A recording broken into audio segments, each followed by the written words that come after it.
We had an enormous economic recovery, but the minds of people had been so scarred, the memories.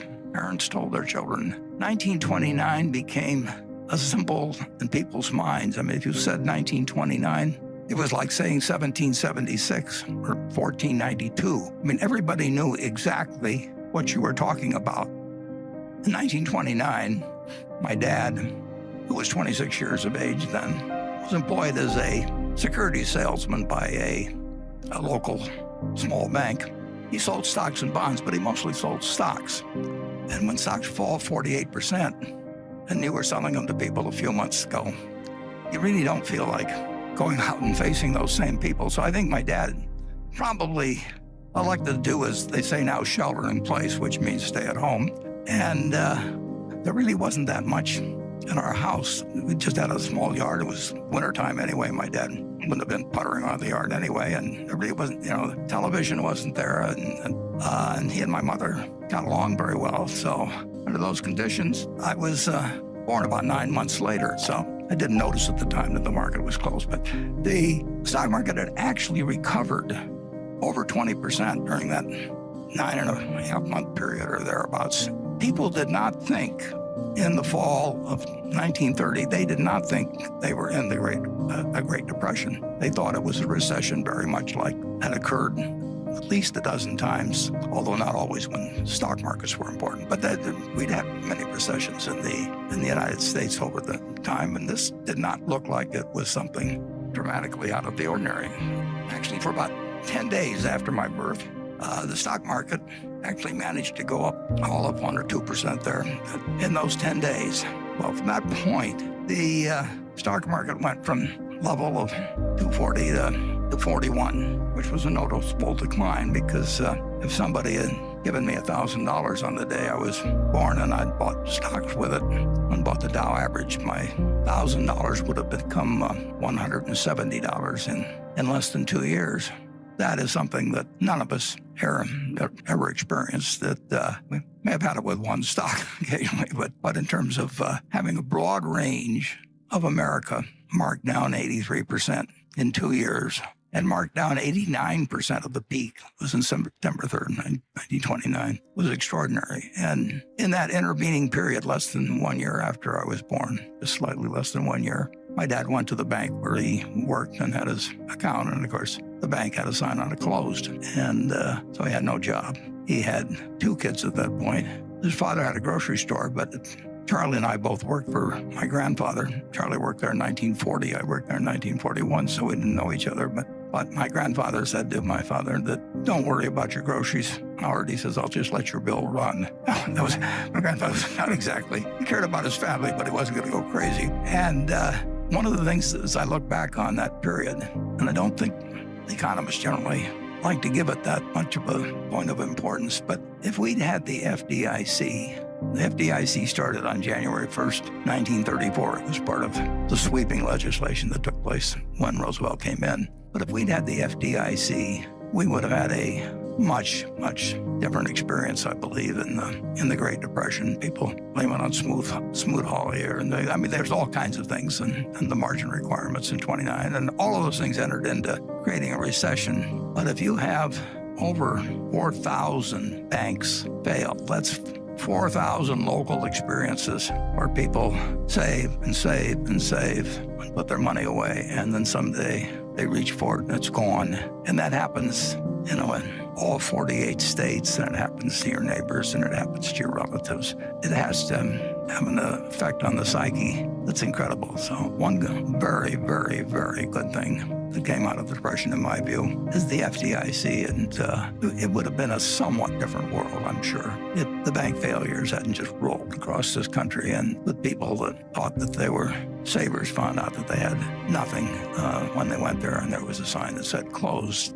So the Great Depression went on and lasted a very long time, but it lasted a lot longer in the minds of people than it did actually in its effects. World War II came along, and on sort of an involuntary manner, we adopted Keynesianism. We started running fiscal deficits, of course, that were absolutely huge, and took our debt up to a percentage of GDP, which had never reached before and never reached since. So we had an enormous economic recovery, but the minds of people had been so scarred, the memories.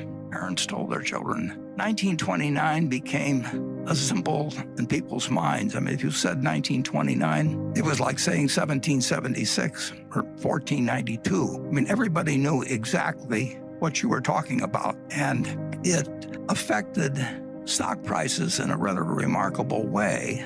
It was January 4th of 1951 that the kid who was born on August 30th in 1930 had finished college before the stock market got back to where it was at that earlier time. So take the years from 1920 or 1929 to 1951, and bear in mind that, the country was only 140 years old when this started. That's 20 years out of this amazing 231-year lifetime of our country. That was flat out a time for a long time of no economic growth and no feeling by people in terms about the wealth of the country, about what the American economy was worth, what all these corporations that were doing far, far, far better than they were long ago. But it took all of that time to restore in the market a price level that was equal to what it was when I was born 20 years earlier. So if you think about the fact that we're enduring a few months, and we'll endure many more months, and we don't know how it comes out. And people in the 30s didn't know how it was going to come out, but they endured, persevered, prospered, and the American miracle continued. But it's interesting in that at the start of 1954, the stock market the Dow was only at about 280. And I remember 1954 because it was the best year I ever had in the stock market. The Dow went from 280 or thereabouts at the start of the year to a little over 400 at the end of the year. And as soon as it went across 381, that famous figure from 1929, when it went to 400, everybody wondered, is this 1929 all over again?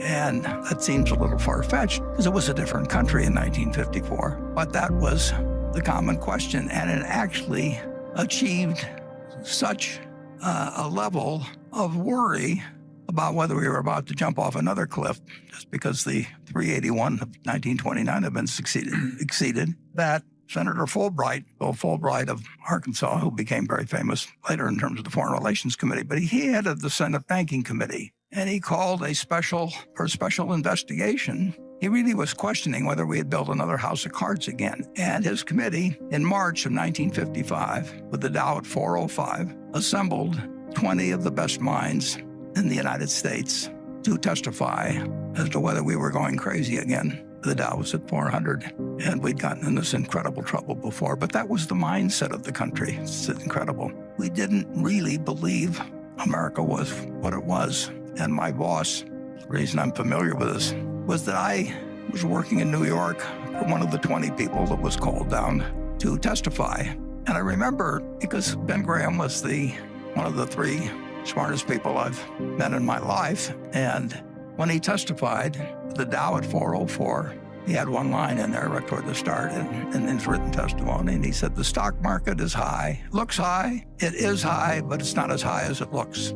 And since that time, we felt the American tailwind at full force, and the Dow, when we made the slide, it was about 24,000. So you're looking at a market today that has produced $100 for every dollar. All you had to believe in America and just buy a cross-section of America. You didn't have to read the Wall Street Journal. You didn't have to look up the price of your stock. You didn't have to pay a lot of money in fees to anybody. You just had to believe that the American miracle was intact. But you'd had this testing period between 1929 and certainly 1954, as indicated by what happened when it got back up to 380. You had this testing period, and people really had lost faith to some degree. They just didn't see the potential of what America could do.